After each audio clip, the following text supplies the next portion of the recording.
Supreme court ने हरियाणा में private नौकरियों में रिजर्वेशन को लेकर आज एक बड़ा फैसला सुनाया है। पंजाब और हरियाणा हाईकोर्ट की तरफ से हरियाणा में प्राइवेट सेक्टर की नौकरियों में 75% रिजर्वेशन पर लगाए गए स्टे को सुप्रीम कोर्ट ने हटा दिया है। सुप्रीम कोर्ट ने इस स्टे को हटाते हुए हाई कोर्ट को 4 हफ्ते में इस मामले का निपटारा करने का आदेश दे दिया है। Deputy advocate general Shekhar Raj Sharma ने इसकी जानकारी दी। साथ ही ये भी बताया कि सुप्रीम कोर्ट ने कहा है कि इस दौरान हरियाणा सरकार निजी कंपनियों और फैक्ट्रियों के मालिकों के खिलाफ संबंधित एक्ट का पालन नहीं करने के लिए कोई सख्त कार्रवाई नहीं करेगी। सुप्रीम कोर्ट ने इस केस की सुनवाई के दौरान कहा कि इस मामले में कोई भी फैसला सुनाने से पहले सभी पक्षों को डिटेल में सुना जाना चाहिए, क्योंकि ये मामला संवैधानिक पहलुओं से जुड़ा हुआ है। सुप्रीम कोर्ट ने यह भी कहा है कि हाई कोर्ट के पास हरियाणा सरकार की तरफ से लाए गए कानून पर स्टे लगाने का कोई वैलिड रीजन नहीं है।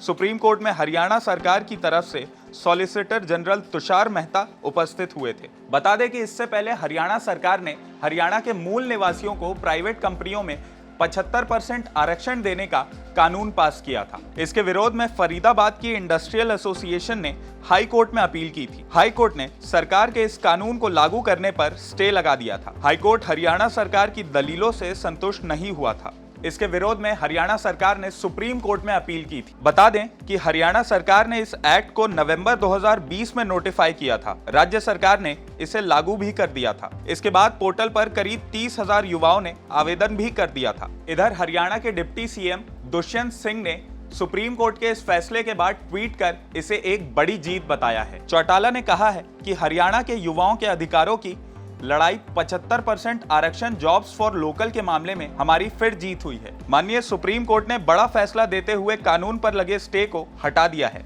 मैं सभी को विश्वास दिलाता हूं कि ये कानून सभी के हित में है और इस पर राजनीतिक मंशा से अड़ंगा नहीं लगाना चाहिए। बता दें कि राज्य में बहुत सारी छोटी और बड़ी इंडस्ट्रियल यूनिट्स लगी हुई हैं। हरियाणा में कार, ट्रैक्टर, बाइक, साइकिल समेत कई उपकरण बनते हैं। हरियाणा देश भर में इनका सबसे बड़ा उत्पादक राज्य है।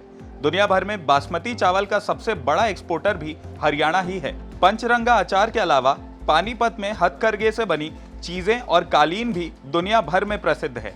बड़े पैमाने पर इन्हें एक्सपोर्ट भी किया जाता है। हरियाणा की सबसे बड़ी इंडस्ट्रियल सिटी गुरुग्राम है। यहाँ कई प्राइवेट कंपनियों के हेड ऑफिसेज हैं।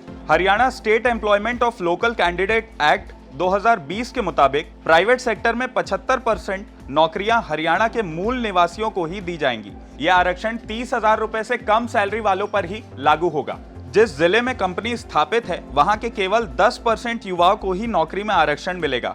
बाकी 65% आरक्षण प्रदेश के दूसरे जिलों के युवाओं को दिया जाएगा। शुरुआत में यह आरक्षण 10 साल के लिए लागू किया गया है। एक्ट के मुताबिक प्राइवेट कंपनी, सोसाइटी, ट्रस्ट और पार्टनरशिप फर्म्स इसके दायरे में आएंगी।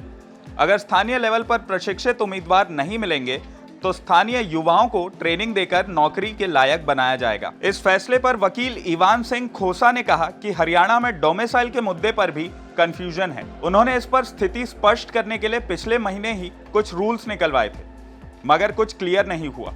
अगर कोई मूल रूप से हरियाणा का निवासी दूसरे राज्य में रह रहा है तो क्या वो डोमिसाइल की श्रेणी में आता है?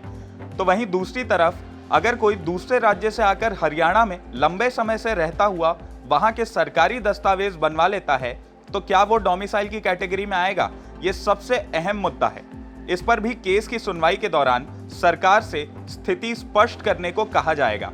ऐसे में हरियाणा सरकार के इस फैसले पर आपकी क्या राय है, हमें कमेंट करके जरूर बताएं। अगर आपको ये वीडियो पसंद आया हो तो इसे लाइक और शेयर करना ना भूलें और IBC 24 की YouTube चैनल खबर बेबाक को जरूर सब्सक्राइब करें। आज के लिए इस वीडियो में इतना ही। बने रहें खबर बेबाक के साथ।